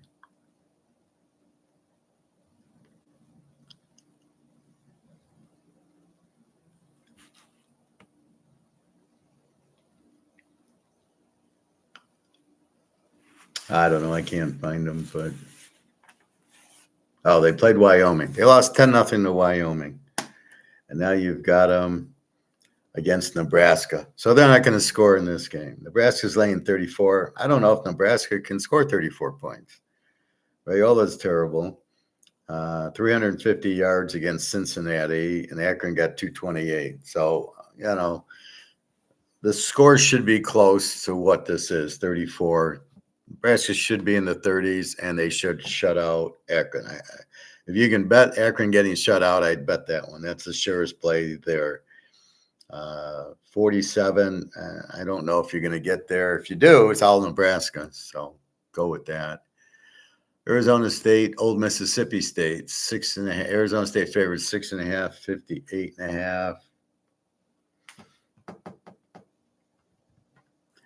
58.5. Arizona State's a very good team. Lovett's back at quarterback. They're just missing Scadaboo. And Old Mississippi State, they beat Southern Miss, my team, by about 20. We did cover with Southern Miss. They got Blake Shapen. He used to be either TCU or Baylor. He's a good quarterback. And they're a little bit more offensive minded. But Arizona State, this is a dead even game, I think. Arizona State's a little better, but it's at Old Mississippi State. If Arizona State was the dog, it would be a lock. But as them being favored, I don't know if I can trust Old Mississippi State enough to play them. Michigan, Oklahoma. This is down to 4.5. Let's see. Oh, no, we can get 5.5. 4.5 is the only is on this site. So they must look at DraftKings to take the line. Yeah, so it's still 5.5. I'll call it 5. And 44.5. Let's see. Yeah, again, it's 45.5. So I hate when they mislead you because they use DraftKings and all the other sites are different. That's what you got to be careful here. Oklahoma did not impress me against the high school team they played. They did pull away at the end, but they weren't impressive. 500 yards of offense, mostly passing with Mature, who we'll see how good he is. Michigan, a balanced offense, 452 with the freshman. Did he look good? Not bad, and especially you played New Mexico State. You didn't play a high school team. Going on the road, I don't think matters. Playing Oklahoma, I don't think they're that good. My line was Michigan -3 here. So I think the quarterback will be fine. Michigan will have its strong defense with Wink Martindale as their defense coordinator. Oklahoma, I hate their coach.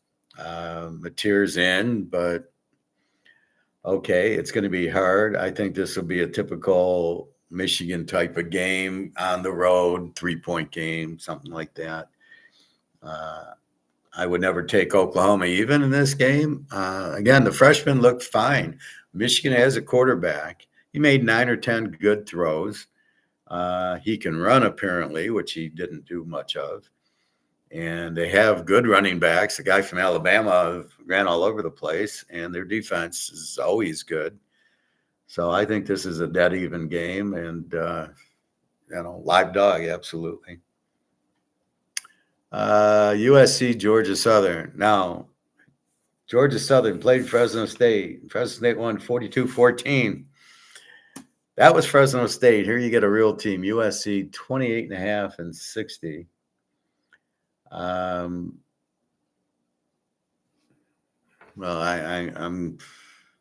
I'll go to 27.5 and 62. Georgia Southern, only 242 yards on Fresno State. Kansas buried them. That's where you get the Kansas pick from, because then you see what Fresno State did to Georgia Southern. You go, fuck, Kansas really held them down.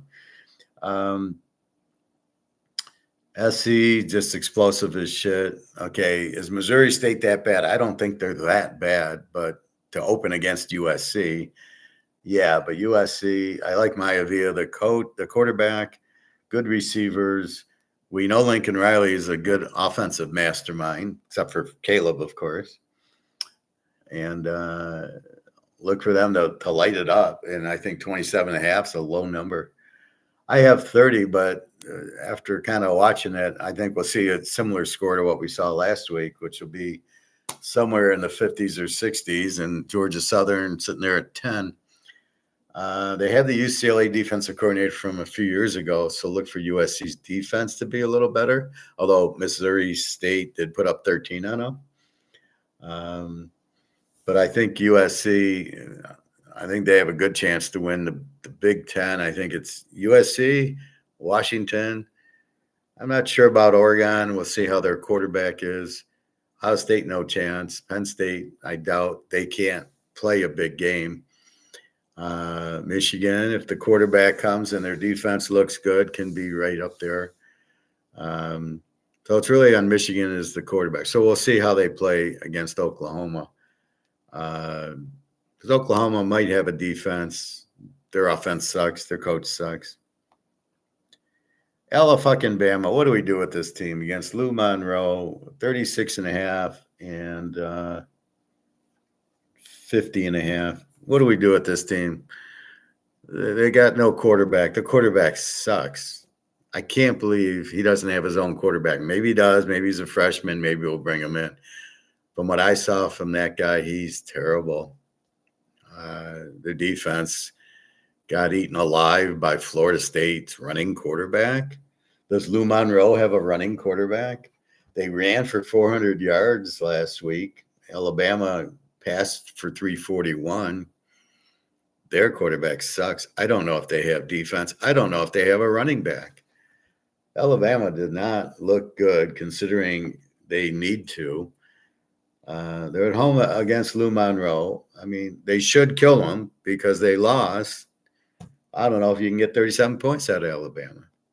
So we'll have to watch Alabama. There's something wrong with them. I don't know how they're the 21 ranked team. They're not in the top 25. It's by name, and you got to be careful. Oh, it's Alabama. It's not Alabama. It's not Bear Bryant. It's different. UCLA 2.5, 55.5 to UNLV. UNLV balanced team 450. Dan Mullen's the coach. UCLA got a whopping 220 yards last week, but that was against a strong Utah team. So I don't think Vegas has that defense. The volleyball player, Nico, is terrible. He tried to run too much, and against Utah, you can't do that. He couldn't really pass. I think it'll be a little easier for him, but the game's in Vegas. Vegas is a good team. Vegas, I think, is a live dog, and we will see. We'll see how strong they are if they can go into Vegas. I think maybe if they win, it's very close. Tulsa, New Mexico State. Tulsa 4.5, 51.5. New Mexico State got 300 yards of offense last week, and I don't think they played anybody really good. Tulsa 481. Maybe Tulsa's back again. It's hard to play a road favorite. BYU, Stanford. BYU 18.5 and 45.5. BYU, excellent defense. Quarterback's a freshman. They played pretty well. They ran for 565. They're going to run it down Stanford's throat. Stanford, they lost to Hawaii 23-20, and Hawaii is not very good. BYU will shut them out. They have such a strong defense. 18 points. Yeah, that's probably doable. San Diego State, Washington State. Washington State is 1.5, 45.5. San Diego State balanced offense 436. Washington State only 211, and they didn't play anybody super strong. I think San Diego State's a live dog in this game. I don't know. We'll have to see. In our last game, Hawaii 747.5 to Sam Houston. Sam Houston's been bad. Hawaii, yeah, they beat Stanford, but we'll see how bad Stanford is. And then they got killed. Their quarterback got hurt, high ankle sprain in the first week. He did play a little last week, couldn't do it. I don't know if he'll play this week. Sam Houston's very bad. Really tough one. I don't know. Maybe you play Hawaii at home as your midnight game, but we'll see. And that's college. Free pick, Kansas, plus 12.5. Free pick, Philadelphia tonight, -1. So don't ask me who I like tonight. I've given you this free pick for a week now. Stay stoic. Don't frustrate me. If I give you the game, and why are you asking me? What's going on here, fellas? All right. Baseball, we're not really looking at. Gold, let's check in on our gold. Gold dropped at 10, and then just as I said, boom, it pops up 35.47, and it had that little 10 o'clock drop. Silver, 40.69. We'll see silver at 41, but since silver broke 40, we're breaking up comex, but they're still doing these stupid derivatives. Still this 10 o'clock fix. I don't understand it. The central bank doesn't want to look bad, so they don't want the gold price to go up. I mean, it's like childish. But now it's a worldwide thing. It's Russia, it's China, it's BRICS, it's Africa, all wanting a higher gold price. It's not a U.S. thing and a London thing. So you didn't know that the U.S. was run by London, didn't you? It's run by Israel, and it's run by the MI6, the James Bonds. That's who runs the U.S. Trump doesn't do anything. The defense contractors are also involved with London and Israel. It's really crazy. What the fuck's going on here? We don't have our freedom. We don't have our Constitution. It's like they just ignore it and do what the hell they want. The elites just do what they want. Why is there still a war with Ukraine and Russia? Russia's won 73-0. Why is there still a war going on there? Ukraine can't win. They don't have any soldiers. What the fuck's going on? It's about the defense contractors selling their weapons because there's a war. Well, you got a war in Israel, and I don't know what they're doing in Iran and every other fucking country in the world. They want to have wars so they can make money and kill people. What is going on here? Who's allowing this shit to happen? Not very good. Anyway, that's what we have. So let's see. Let's go to any videos on YouTube that I want to share.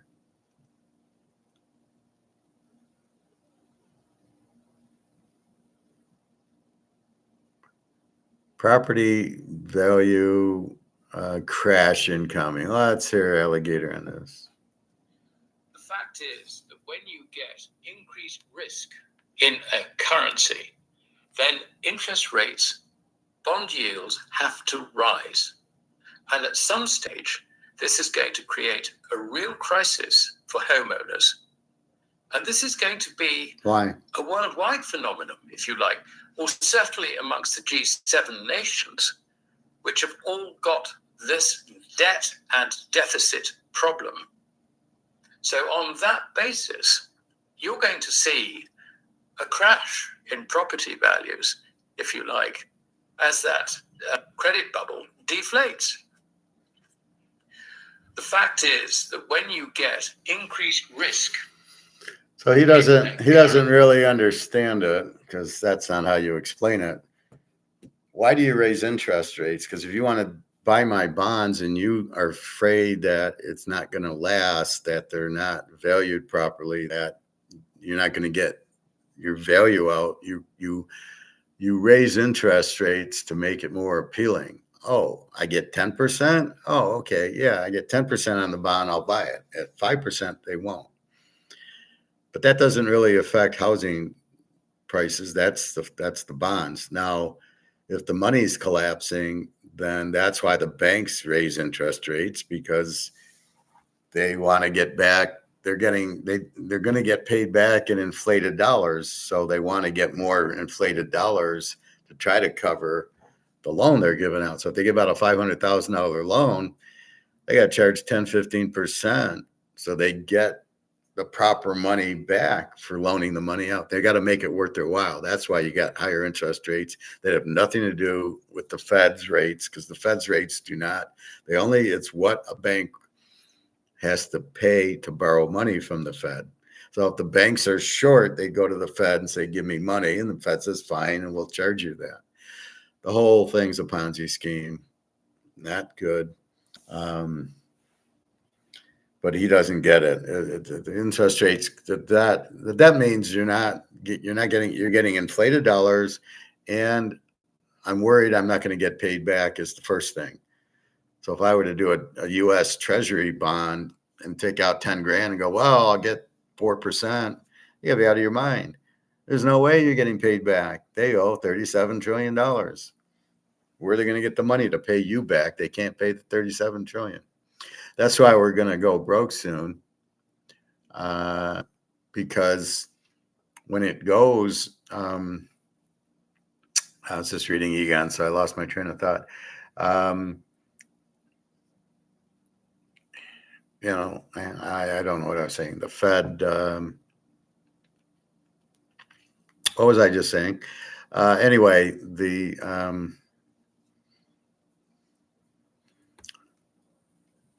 when the dollar crashes, it's like you need more. You're not even going to get your money back. So I think I was saying that we have like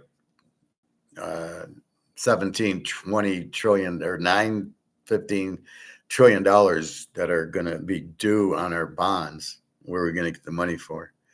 Anyway, I bumped into Egon, so let's watch Egon. And a real asset is silver. Today, silver is massively undervalued in relation to gold. Gold-silver ratio is now at such a high level, which means that silver is likely to move faster than gold in the next few years, and that could be twice as fast, 3 times as fast. And therefore, we've seen $50 gold in 1980, and we saw $50 gold in 2011, and between these periods, it's been silver down to virtually $10, and it's still under $40 today. We believe that this time that's going to happen fairly quickly. Silver will move $50, not stop there for very long, but move on from there. So we think it's a real opportunity to acquire silver for wealth preservation purposes today. Silver is more volatile, so we recommend that investors hold 20 to 30% of silver today, which is more than the average we have recommended over the years. But today we think it's a real opportunity. So you can comfortably hold up to 30% in silver, because you're going to see major acceleration in the silver price in the next few months and years. You always want to hold a lot of gold. Silver is cheaper, so if you have a little bit of money, you want to buy silver. But he meant $50 silver, not $50 gold.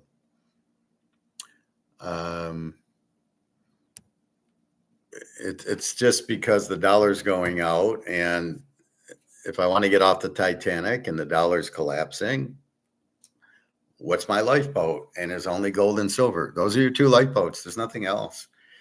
So if gold's getting too expensive at 35, 50, and holding steady, we had a nice run, and now it's taking a breath, but I don't know why. It should just keep running.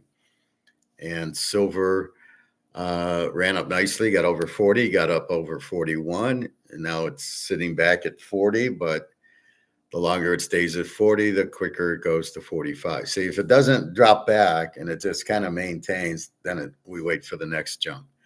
That will happen very soon. And again, the problem with Trump and the boys, they want to sell you the Bitcoin Ponzi scheme. But if silver and gold start moving, then, oh my God, why would you be in the Ponzi scheme? So I was telling you, MI6 and Israel, they're whatever they call their MI6, and they are running the U.S. and the defense contractors. So it's really hard to believe. It's really it's not hard to believe, but it's really like, how did this happen? How are you letting the defense contractors, and all the politicians are corrupt? They all take the lobbyist money and they vote for whatever the defense contractors want. I mean, it's really stupid. Trump's job crash and huge report. So there's a lot of unemployment, which we've already known. It's not, they manipulate the figures to make it look good. They all want to look good. The stock market should not be anywhere close. Let's see if the stock market, what it's doing today.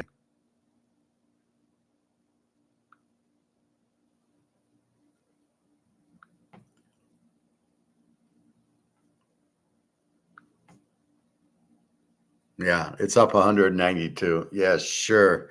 That's the biggest scam of all, is the stock market.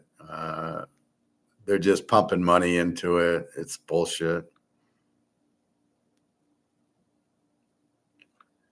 All right. So we know that we're in a recession, probably a depression. We know the jobs, people are getting laid off. Hard for me to find a job because there's not jobs to hire me, because they're laying people off. They're not looking to hire. NATO and EU will collapse after major defeat.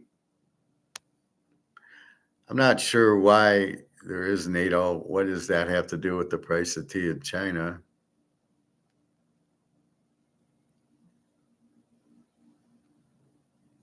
Here's our doctor on castor oil. We know the benefits of rubbing it on pulled muscles and sore feet and back and everything. I don't know what else she's talking about.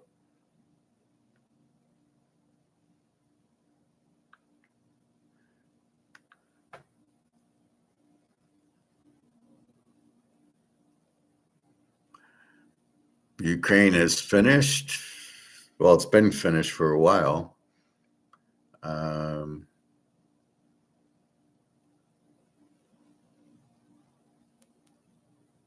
Russia just changed warfare. So I watch a lot of these. They're pretty interesting. Douglas McGregor, Ukraine is finished. Ukraine is doomed. Basically, they lost, and nobody's Europe doesn't have an army. The U.S. doesn't have an army. We don't have any military. We don't have any weapons. And then Trump's, we're going to send weapons. Well, we can't. We don't have any. It takes like a year to make Tomahawk missiles and jets and stuff like that. It's not like they're just sitting there and we can make them very quickly. This is a pretty good one. I told you about it yesterday. He arrested all the mining CEOs. Why don't we watch a few minutes of this? Type 2, listen up. This natural protocol that drops blood sugar while you sleep just hit 47,000. Get this, 10,000, first time ever. Emmanuel Macron insulted all Africans in his remarks. This is how this gentleman sees Africa, sees Africans. We are not human in his eyes. For the first time in history, something unbelievable happened on African soil. Something that sent shockwaves through the global mining industry. At the exact same moment on the same day, CEOs of powerful foreign mining giants were arrested right there in Burkina Faso. All of them, one by one, taken from their 5-star hotel rooms in handcuffs. Behind this bold, unprecedented move, one man, Ibrahim Traoré, the fearless leader of Burkina Faso. So how did this happen? How did the untouchable heads of multi-billion-dollar companies suddenly find themselves behind bars? In a country they once exploited with zero consequence, how did a system of extraction and quiet theft, running unchecked for over half a century, collapse practically overnight? If you want more powerful untold stories like this from deep inside Africa, subscribe now. You won't want to miss what's coming next. Here's how it all went down. It was 6 a.m., March 15th. The streets of Ouagadougou, the capital of Burkina Faso, were just beginning to stir. But behind closed doors, special forces were already in motion. In 7 different luxury hotels across the city, elite officers knocked, then moved in fast. One by one, they arrested the CEOs of the world's biggest mining companies. Victor Petro, head of the global giant Goldmax Corporation, was among the first. Right behind him, Jean-Claude Dubois, CEO of Canadian Western Gold Mining, and Michael Thompson of Australia's Pacific Resources. This wasn't coincidence. It wasn't chaos. This was a masterstroke, planned to perfection. President Traoré had been quietly preparing for months. First, he ordered a full audit of every foreign mining operation in the country. Then, he assembled a legal task force, experts in international finance, criminal law, and resource policy. What they uncovered was staggering.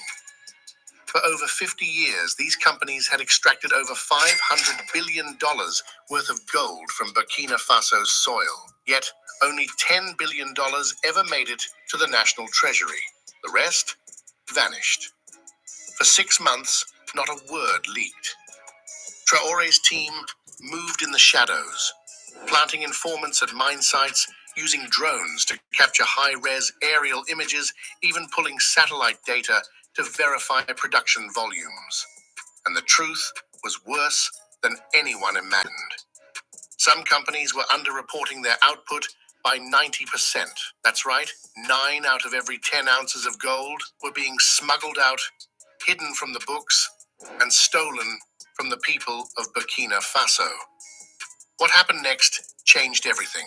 Traoré didn't mince words. He stood before the nation and the world and said it plainly. Gold, ripped from our soil by the blood and sweat of our people, is sitting in European vaults. Meanwhile, my people starve. That ends now. His message to the foreign mining execs was as clear as it was cold. Return what you stole, or spend the rest of your life in prison. And it wasn't just talk. The arrests were swift, surgical, and intense. Victor Petro, the billionaire CEO of Goldmax Corporation, tried to call in his private security team, but it was too late. Burkina Faso's special forces had already locked down his luxury hotel. He was dragged out of his suite, in nothing but his pajamas, and hauled off to a maximum security prison. Over at the airport, Jean-Claude Dubois of Canadian Western Gold Mining was making a break for it. His private jet was already fueled and waiting on the tarmac. But Traoré had anticipated that. Airspace shut down, borders sealed tight. Dubois was intercepted en route, pulled from his convoy, and arrested on the spot. Michael Thompson, the executive from Australian Pacific Resources, was caught mid-scheme. He was in a hotel conference room, frantically trying to wire corporate assets out of the country. His laptop, still open, became key evidence in the upcoming trials. He didn't get far. None of them did. Traoré's operation left nothing to chance. Long before the first arrests, he had ordered every mining company in the country to hand over 10 years' worth of financial records. Then he brought in forensic accountants, legal analysts, and corruption investigators from around the globe. They spent months combing through every line, every loophole, every hidden deal. What they found was staggering. Take Goldmax Corporation, for example. In just 1 year, 2019, the company pulled out an estimated $500 million in gold from the Topako mine. But when tax season rolled around, they paid a mere $5 million to Burkina Faso. Why? Because only 10% of their actual production was ever reported. They were extracting 10 tons of gold a day, but on paper, they logged just 1. The other 9, smuggled, hidden, gone. For decades, this is how the system worked. Riches out, poverty in. But now, for the first time, it's the billionaires who are cornered. Western Gold Mining. Very, very interesting. It shows you how corrupt the miners are. they're all just a bunch of thieves. And now you know why the gold price. I'm really confused why the gold price is down. You think if they're smuggling all the gold, they'd want a higher gold price and be worth even more. They're obviously getting paid. They're all billionaires, and they're running these gold mining things in little Burkina Faso, thinking, oh, nobody's going to say anything, and they're probably paid off. And then here comes this Captain Torari, and he's like, fuck you, I'm not on your payroll. And, and now he's arresting everybody and making sure that they're all in jail with life sentences. There's like 9 of them. So fascinating. But it just shows you what goes on. That's all these billionaires are a bunch of fucking crooks. They're all a bunch of Madoffs, Gates, Zuckerberg, all these guys, Warren Buffett. They're all a bunch of scumbags. They're all a bunch of crooks. And this is the problem. This is why they like fiat money, because they can just keep getting more and more, print more and more money. But if it's gold, they can't print more and more money. It's got to be limited. This is why countries fail. It's the corruption that happens in the countries by these guys, the gold miners or the silver miners or the tech companies. They play by no rules. They do what they want. They get money for doing nothing. And it's all a scam. They don't pay taxes on it. They hide it. They steal it. This is absolutely ridiculous. We're honest people. We try to make some money buying gold and silver, going, oh, it's up $1. And they're stealing tons and tons of it. So it's really disappointed. I'm not going to play the whole video, but you got the gist of it. So it's Torori, Rest Mining CEOs, Africa Says No More. I don't know what this cozy is. It's an African thing. But very, very interesting.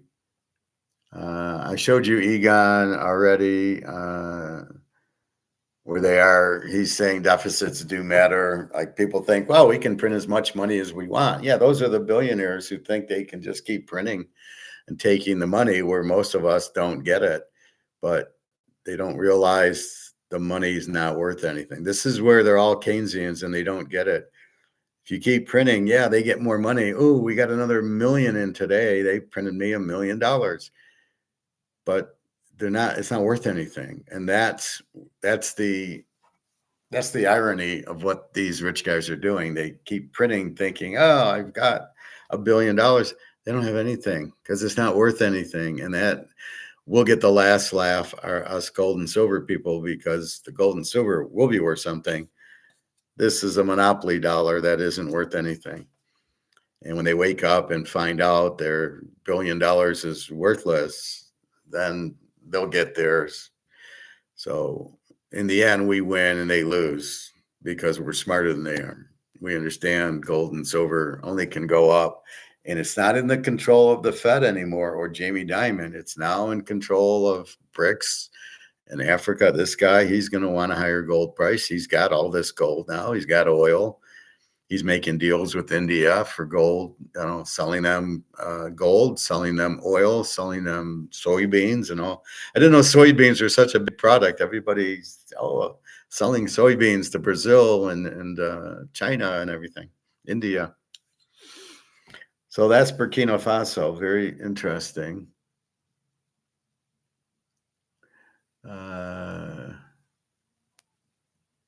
I did find Vegas Vacation, so I watched that the other day. I like, but the ironic part about Vegas Vacation, if you watch the movie, it's about Vegas as a family vacation spot, and everybody's there, and they have the coffee shop, and he gambles, and Rusty's winning cars, and the ironic part is they've killed their own market. They slit their own throats. This is how stupid Vanguard and these other companies are, that they just want the whales. They don't want the average person. They're making it very expensive, but the whales don't want it either. But the whales aren't stupid. Just because you have a lot of money, you still don't want to, you want to spend it wisely. You don't want to just throw your money away. So they're not running to Vegas. They don't need to gamble. They've killed the Vegas market. It's unbelievable. So again, you have a market, Chinese food, ribs, whatever it is. And if you want to keep pricing it, so what they're doing is, let's use my barbecue for an example. The barbecue has ribs for $30 a slab. Well, let's make it 50 a slab. And then nobody's gonna go except for the whales. So you're gonna count on the whales to sell it for $50 a slab of ribs. So instead of serving like 1,000 people, you're gonna serve 10. But you're gonna get $50 a slab. That's basically what Vegas did. So the restaurant closes because there's no business. The whales, oh yeah, they don't eat out as often. They don't eat out once a week. They might eat out every 2 months. So your volume of the quantity is way down. And that's what you've done in Vegas. You've gone to the whales. Well, I would go a couple times a year, especially with football. I would go every year. In the 80s and 90s, I'm sure I went 2-3 times a year, and with the football and that intention. When I won my Florida State bet over Auburn and I won all my teasers, it was basically that was bet in Vegas. That was bet at Caesars. I showed you the tickets. That's the idea. That's the point. You want me coming back in the repeat business and everything. And now you don't have it. You want the cheap buffet. You want the foot traffic in and let them gamble. Now what you've done is you've killed it all. There's no foot traffic. As soon as the parking's $45, well, they'll pay for the parking. Bullshit. They won't pay for the parking. Nobody wants to pay $45 for parking that you never had to pay for. Well, the people from California, they're just going to go to the clubs. Well, this is a casino. I want people gambling. I don't want people going to the clubs. They can go to the fucking clubs in California. They don't need to come here to the clubs. Well, we can charge $500 for a bottle of champagne. Yeah, how long is that going to go? Once, twice? You think people just have $500 sitting there and they want to spend it on champagne at your club? Are you kidding me? The whole thing is just a joke run by morons. They've killed the market. How do you kill your fucking market? They've killed the market. And it's really a bunch of idiots, right? Well, we're going to just cater to whales. I'm sorry. Are you fucking stupid? What do you mean cater to whales? You want people coming in and playing $5 blackjack and losing $500 and coming back 2-3 times a year, every year. You want repeat business. You don't want repeat business, or the whales you think are going to come back 3-4 times a year, every year. Are you insane? So Vegas just killed their own market. It's the same as if they raised the ribs $100 a slab. You'd have nobody eating there. And the whales would say, I'm not paying $100 for a slab of ribs. I mean, if you can afford it, doesn't mean you want to overpay for it, right? I mean, we have money, right? Gold and silver is different. We'll pay whatever because you got to get it. But this bottle of Canadian Club, if they, so now I'm a millionaire. Gold's $100, $100,000 an ounce. I'm still not going to pay $100 for this bottle. I'm still going to want $15 whiskey or $20 whiskey. I'm not going to, it's $2,000 for, let me buy it because I have money. No, you're still not going to do it. You're still going to buy what's reasonable the way you shop. So I think they've killed their market. They've just showed you how stupid they are. Because their thing is people will pay the parking and people will pay higher hotel, higher food. It's a Michelin chef, big fucking deal. It's a ripoff. A hamburger for $35. Well, yeah, I can make my own hamburgers for $5. I don't need a Michelin chef. What is that? That's a scam, right? So they're in Vegas. Gordon Ramsay. I would never eat at Gordon Ramsay's. It's a lot of sugar anyway, and the fact he wants to charge $50 for a hamburger, go fuck yourself. Not interested. I'd rather I've been going to Culver's. They taste fine. I don't need all that for for that, but you never kill your own market. It's just stupid. There's a point you raise your prices and you lose a little customers, but you're okay. But you don't wipe yourself out totally into not having any customers. And that's what Vegas has done. Vegas will close because they can't afford rent, because they're stupid enough to sell their hotel and the land to Vanguard and then Blackstone and these companies. And so they keep raising the rent. They don't know what they're doing. They think, well, we'll raise the rent, they'll pay it. No, they don't understand economics. It's what will the market pay? So if you want to charge rent up here, but Caesars can afford this, they're not going to pay it. Well, let's push it up. No, the market works. You got to be at the market.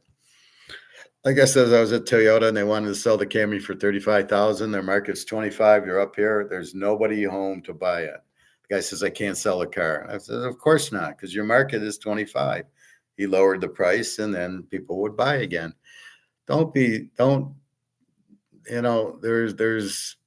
It's called equilibrium. At what point can I get the most amount of people and make the most profit, but still hit my market? So if I'm going to sell things over market, it doesn't work. That doesn't happen. You can't sell things over market. You can only sell it what the market will bear. And that includes rent at Caesars Palace. And that includes Caesars Palace charging $40 for parking and all this resort fee for the hotel room. What is that? That's more so Priceline doesn't get the commission. That's what they're doing there. They're fucking Priceline over. Because Priceline, $35.50. There we go. Priceline,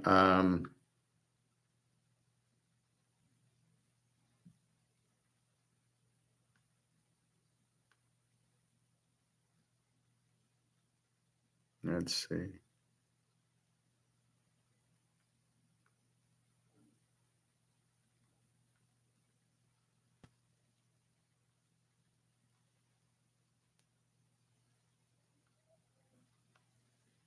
Priceline gets commission because you're looking for a deal. Like when I go to Europe, I use bookings. Well, I would never know hotels to stay at except for bookings. So, but they don't usually charge me a resort fee. I think what they're doing in Vegas is just wrong. It's like going to a restaurant and it's a la carte. Oh, here's a steak. Oh, well, the baked potato, that's extra. That the coffee's extra. The drinks, normally it should come with the steak and the baked potato and the salad should all be one price. So I always hated that a la carte thing, but it's what you can afford is what you're going to pay, is what you're comfortable. It's called a fair trade. Is it a fair trade to stay at Caesars on a Tuesday where it should be about $50, where you want to charge $100, but you want to charge this resort fee, so it's really $200?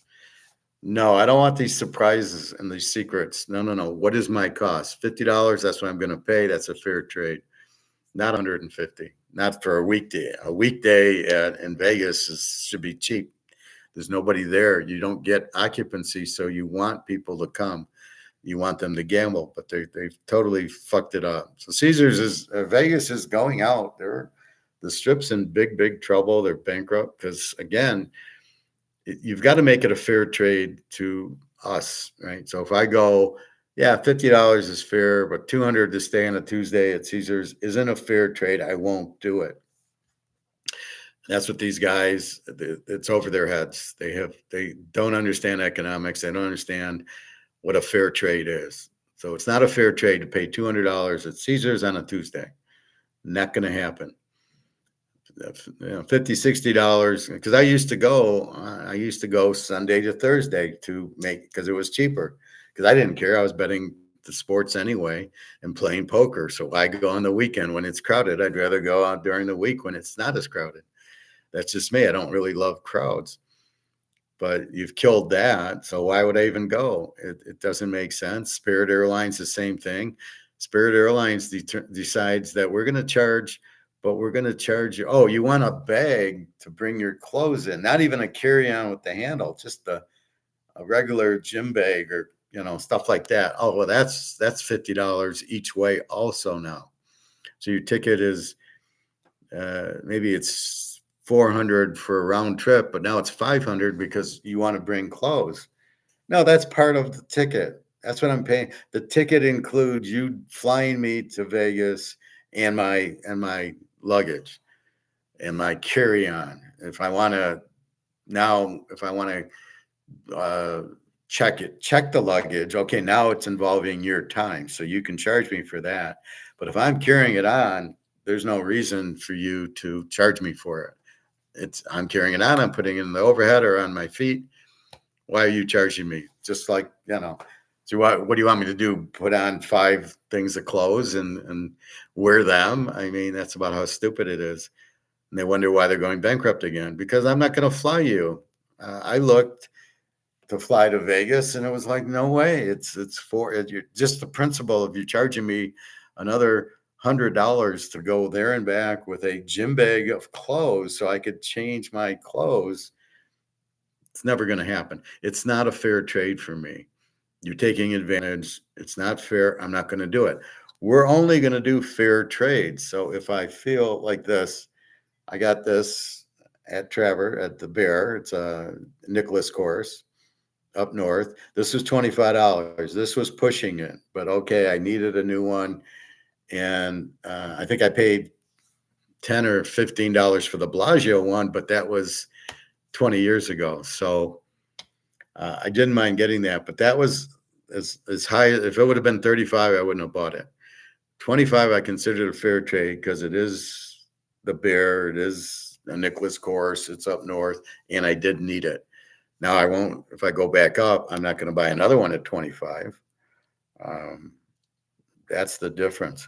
But it's got to be fair trade for us. We've got to say yes. We don't mind it, right? It's the same thing with anything. I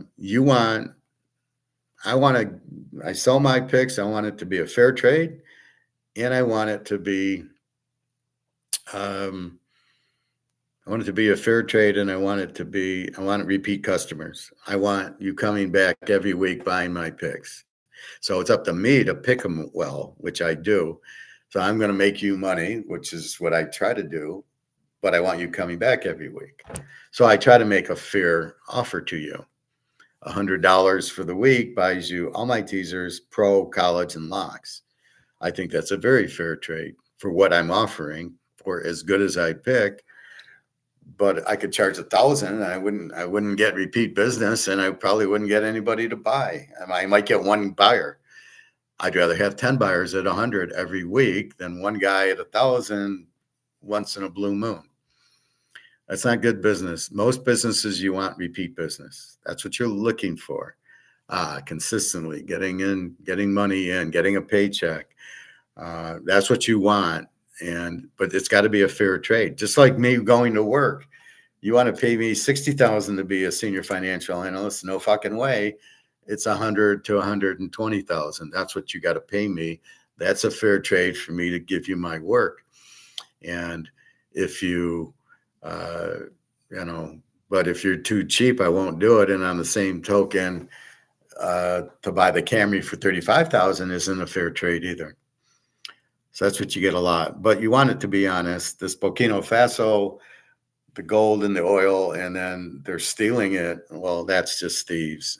They deserve to be in jail, and they should be forced to pay it back.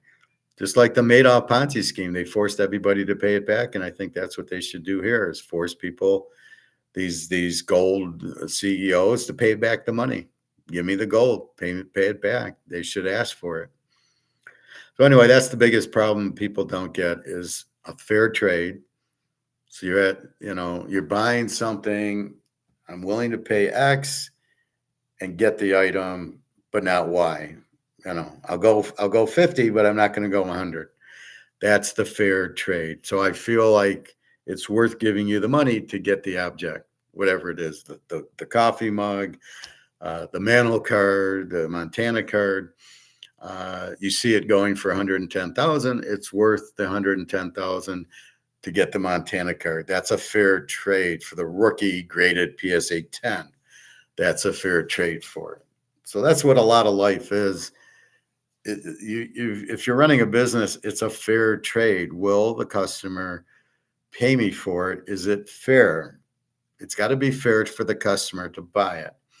If it is, then the customer buys it. And if it is, then it's a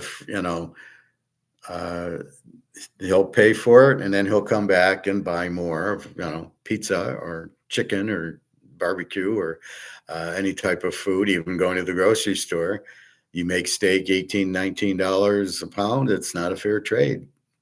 Even though there's inflation and we know the money's not worth as much, it's still psychological. I'll pay $10 to $12 for a New York strip. I'm not going to pay 20. You can keep it. It's not a fair trade for me. Even though I know the dollar's not worth as much. Now, gold, on the other hand, I will pay whatever it is because it's a fair trade to get rid of monopoly money, do a Rumpelstiltskin, and turn this into gold. And if it gold's $3,500, it's still a fair trade. There is no price. The real price of gold's here, and comex is here. So even if it goes to 5,000, 10,000, it's still a fair trade because this is worthless. So I got to get rid of this no matter what. And depending on how much money I have, if I got 100 grand, it doesn't matter what gold's selling for. 10 grand, I'll buy 10 ounces for the 100 grand because it's worth to have the gold, because the gold will just keep going in value. Now, as far as Egon and his gold to silver ratio, that's immaterial. That's not real. You're looking at something before, it doesn't mean anything. Gold's on a different price. Silver's on a different price. Silver is volatile in comex world, not in the real world. In the real world, if you have real prices, it's not volatile at all. Silver will move up and up and up, and gold will move up and up and up, and it will never go. Nobody's selling it, but the mechanism to value the gold and silver has got to be based on physical market buying in the marketplace, buying and selling it, not these options in comex. And that's why you see these fluctuations in silver. It's because they're playing the option game. So once we see, silver's hanging around 41, gold's hanging close to 36, and then we keep the next plateau, gold 4,000, then 5,000, then 10,000, and it'll scraggle a little bit in between. Silver hits 50, then it hits 100, then hits 500, and it'll take a little bit of time, and then it'll keep running because people realize this is not free market. This is not a fair trade. Anything I'll buy things with this, but I don't want that back. When I get Teaserking money, it goes right to gold and silver. When I get anything else, it goes right to gold and silver. I don't want dollars, right? And even a paycheck, I got to get paid in dollars, but I go run to the gold store and buy gold. I did that at Tenneco. I think I bought 6 ounces of gold in the 4 months I worked there. It was like, oh, I can buy gold with this paycheck. I was getting paid weekly. So one would go to rent, one would go to credit cards, and the other two went to gold. So it was a fair trade, whatever I got for the gold, as long as it's real gold. And that's why I go to this one store. So that's the key. It's got to be a fair trade in anything. Relationships, a marriage, whatever you want to talk about, it all comes back to economics. It all comes back to a fair trade. You're dating a girl. Are you getting the fair trade out of it? Is she treating you like shit, or is she treating you nice? How do you want to be treated? How does she want to be treated? It's got to be a fair trade. If it's a fair trade, then you're both happy. It gets bad is when you start looking for other partners because it's not a fair trade. Oh, that's not what I thought it was. I don't like her, and she's this and she's that, and it's all. And you got to be careful with the divorce. Oh, I got to give her 50%. Oh, why do I have to do that? So it's a bunch of bullshit. You got to be careful with that. Football is, again, Philadelphia tonight. That's your free play. Now, I gave you Philly -7 a week ago. Everybody but apparently David didn't get that note that's in the title, Philadelphia. So keep that. Kansas is your free play in college. Most of my picks are in. There might be one or two extras that I kind of convinced myself, yeah, that's probably a good one. I'm constantly studying. I'm looking at stats. I'm looking at, what kind of quarterback, what kind of offense, what kind of defense do they have? Can they take advantage? How's the matchup going to play out? Can teams score on the other team is a big part of it. And that usually comes back to quarterback play. Do I have a good quarterback who's going to score me points? Therefore, I can take him as an underdog like Kansas, or I can bet him like Philadelphia. I got Barkley. I have it, and that's the key to it. Is you're looking at, do you have the resources to score and stop the other team, like a Philadelphia, like a Kansas City, or do you not? And that's why you got to know the quarterback, and that's why I don't listen to the bullshit. CJ Stroud's not a good quarterback. Sorry. If he was, I would say it. I say Russell Wilson's a good quarterback. So it's not like I don't like any quarterback, or Joe Burrow. Joe Burrow will make you money because he will get you a lot of points and win the game for you. And that's what you want. You want that. Lamar fails miserably at it. He blows leads in the fourth quarter because he can't really throw the ball accurately, and he turns it over a lot because you can't read defenses. He's a better receiver than he is quarterback. But Harbaugh, no, he's the league MVP who's never won a playoff game against a good team. How about that? Mahomes is the best quarterback, followed by Burrow. Followed by, I'll give Josh Allen a little bit of credit. And then Daniels and Bo Nix are right next to him, and Penix. They're your next three. That's about it. So we won't get too into that. So college, we're learning. College is a little more frustrating because you got the high school games where they play Tennessee Tech and they win 60-0. You don't know anything about the team by watching that game because it was against an inferior competitor. So therefore, you got to be careful with it. Now, Kansas State did play, I think, North Dakota, and they won 35-31. We will take that game because North Dakota is not your normal Division II team. But that's where you got to watch these 60-0 games. Then they skew your stats, and then you can't really read them, and you can't really say, "Oh, my defense is this and my offense is that," when it's skewed. But you can see Ohio State, Texas, and use those stats. And they'll tell you what to do. They'll explain, can they stop them? Can they score? Is this quarterback any good? That's why we're looking at Alabama going, Jesus, this guy stinks. What do? We got to wait for a new quarterback. The Bears, Caleb stinks. We need Badgett. And when he puts Badgett in, we'll bet the Bears because he'll get us money. Caleb's going to cost us money. He's not good. So that's but it's like anything. It's women, it's restaurants. Is it a fair trade? I've been eating at Culver's a lot instead of Coney, and I think it's a better trade. Coney, I thought, was a little expensive, and I don't know what I'm eating. Culver's seems like I get the hamburger. It seems like the hamburger. I get the chili. It tastes good. I get the ice cream. It tastes good. I get they have coleslaw. They have steamed broccoli, which I can't get at Coney for some reason. So it's a very good meal. You feel like you've had real food at a decent price, and that's what you've got. So that's what you're looking for, is fair value, right? In anything, in work, in women, that's what you want. Or if you're a girl, you want the guy. You want a fair trade with the guy. And that's what it's all about, really. So it's all about free market and fair trade. That's economics. That's life.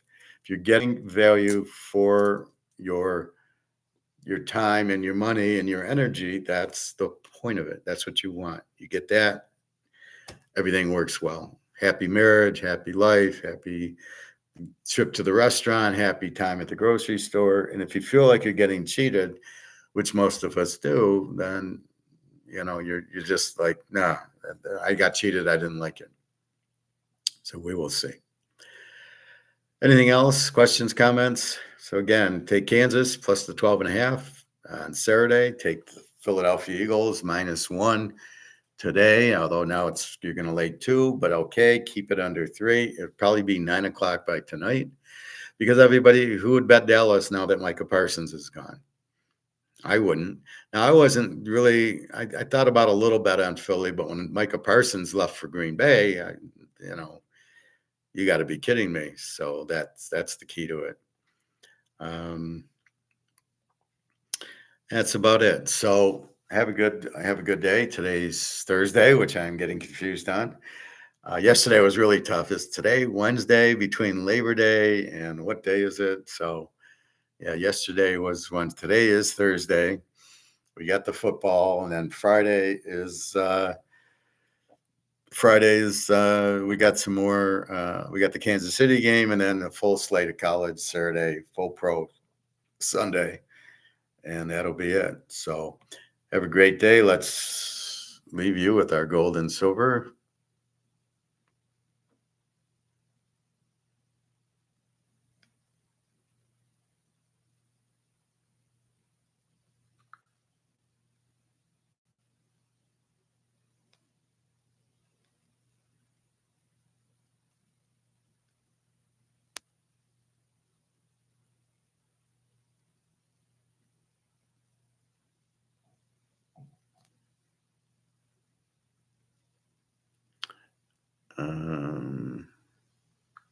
Alex, I'll respond to you. Let's look at the gold.